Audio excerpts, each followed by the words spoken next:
In the name of Christ. Amen. Please be seated.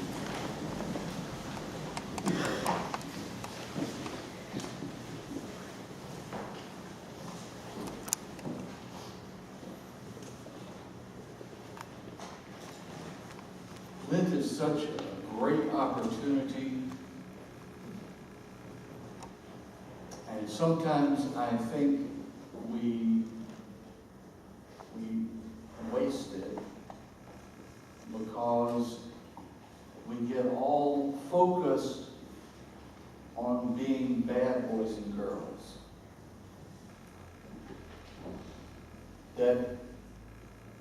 That's all it's about. It's about our mistakes. And so we want to think that for 40 days we're supposed to wallow in our mistakes and really feel bad about it. And the worse we feel about it, the better it is. And that somehow that's what God really wants from us, is to feel really bad about who we are.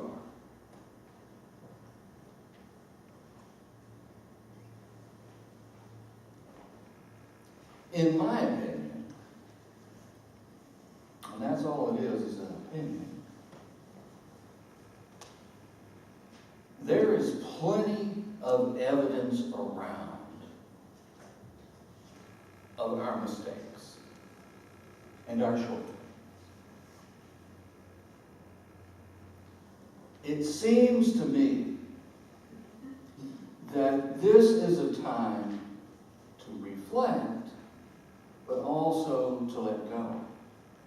Because so often what we do is accumulate those mistakes that we wallowed in, oftentimes for most of our life. And it becomes part of our self-image, part of who we think we are.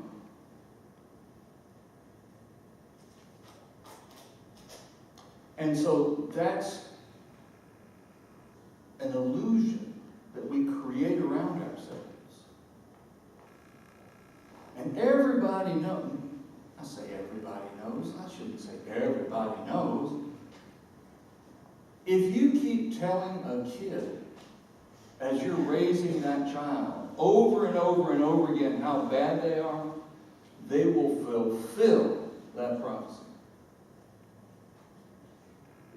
We live into those things.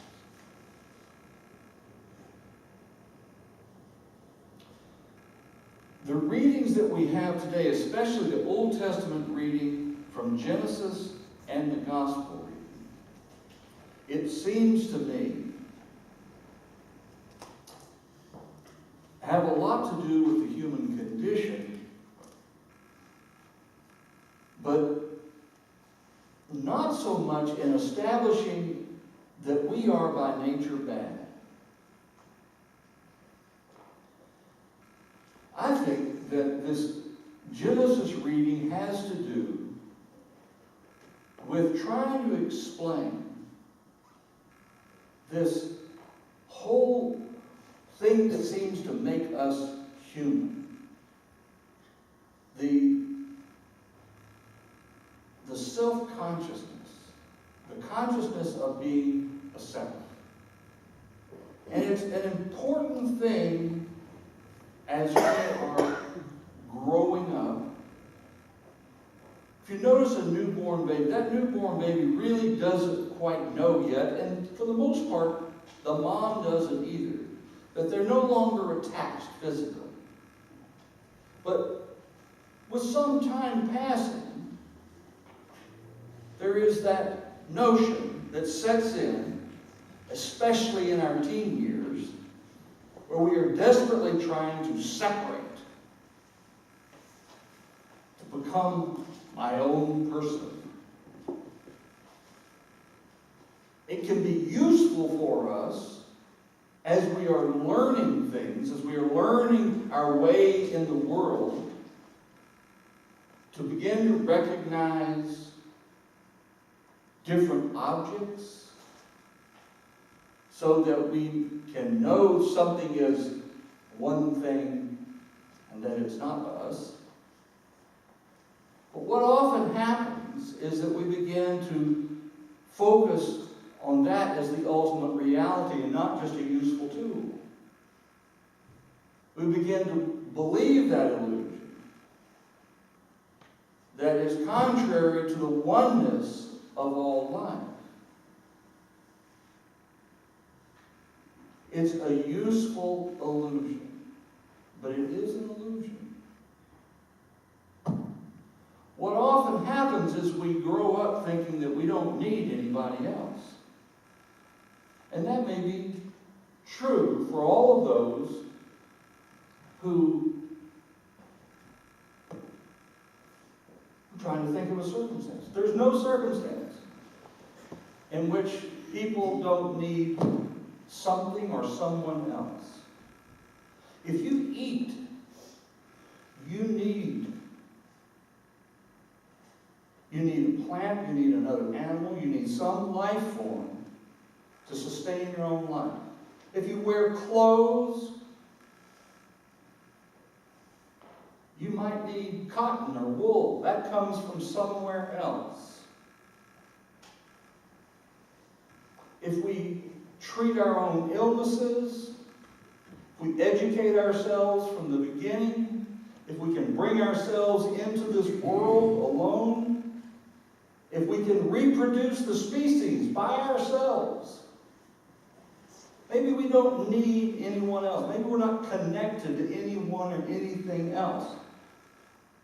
But we are all on this web of life, interconnected.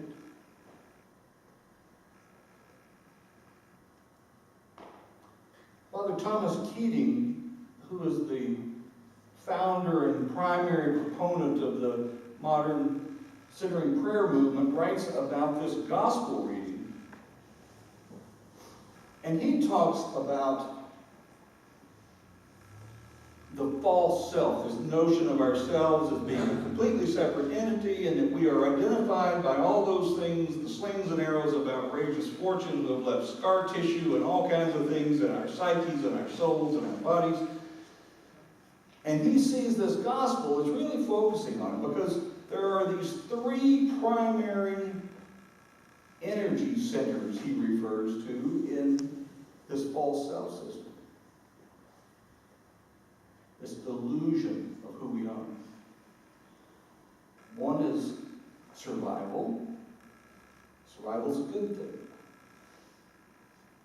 But if we become obsessed with our safety, it paralyzes us.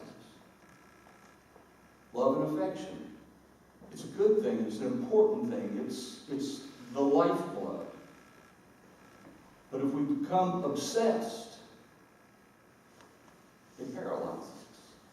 It distracts us. Authority and control. To some degree, that's a good thing. But if it becomes obsessive, then it drives us to try to control everything around us. And if ever there was an illusion in the world, it's that we can control the future. This seems to be a story to me, both this Old Testament reading and the connected gospel reading, about what Lent can offer us.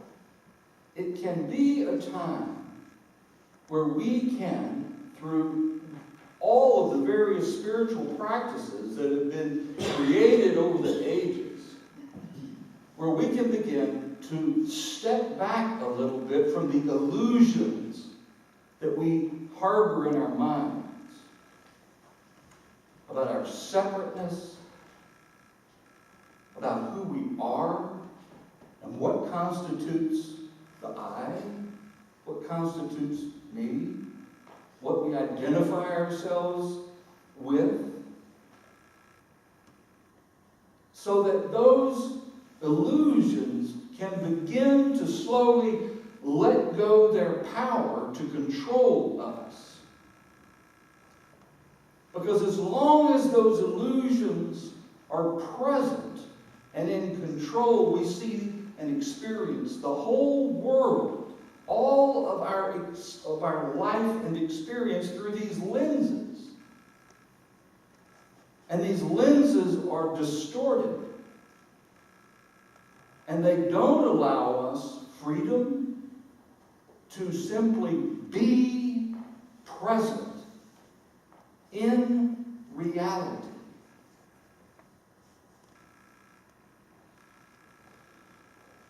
What happens in the Jesus story is that he sees through not a glass darkly, but clearly while in the desert. And from there he moves out into his ministry without the distortion of those lenses, those illusions. And it frees him to be spontaneous, to be present with what he brings to any situation. So you don't see Jesus always meeting situations with exactly the same little bag of tricks. Sometimes he teaches. Sometimes he heals. Sometimes he throws furniture. But he meets whatever the situation he confronts with what he has that is available to that situation. And he moves on. He doesn't fret about what happened. Oh, if I'd have just been able to do this, then maybe we could have had that. And he just moves on. And there is a freedom and a spontaneity in his ministry that we're still talking about. And his ministry, his way of being, is the example for us all. Not that we have to somehow become first century Palestinian Jews, but that we face life not through the distortions of illusion, but through a spontaneity of freedom that allows us to take open and loving hearts into any and all situations and be present in them. And when that happens, we begin to experience that the presence of the Lord is in this place. Amen.